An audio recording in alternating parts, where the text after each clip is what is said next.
My name is Trina, Fresh Nsonga. The name of my business is Africanize. We started Africanize beginning 2020, and we support small-scale kitchens with food delivery support. The idea was born out of a need for home-cooked food, and we realized that every single time we wanted some culturally authentic food, we had to drive in and out of townships and sometimes unsavory areas and at savory hours.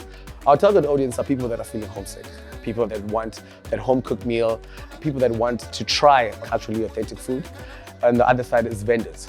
Vendors are our main customers. So we created a platform to allow vendors to actually get delivery support across the city. On the Africanize platform itself, we have about 150 active drivers. So this has allowed their drivers to actually make a living on Africanize on top of the vendors.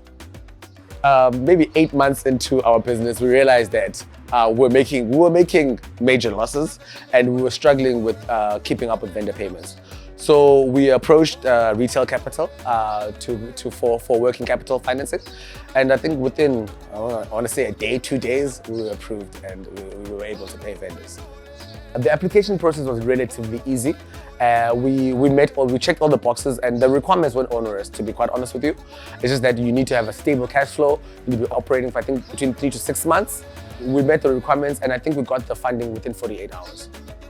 I think one of the biggest killers of small businesses in South Africa, in the world, is lack of financing. I realized that with retail capital, things are very straightforward. You don't have to stress about having to make a capital repayment at the end. You have a holdback rate on a daily or weekly basis.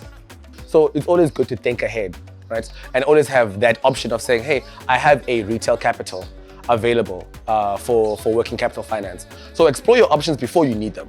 When you start a business, you realize that things take time, but things will happen. So things are delayed, but they're not denied. The bigger purpose for Africanize is making sure that the smaller guys, the small-scale kitchens are included in the formal market, right?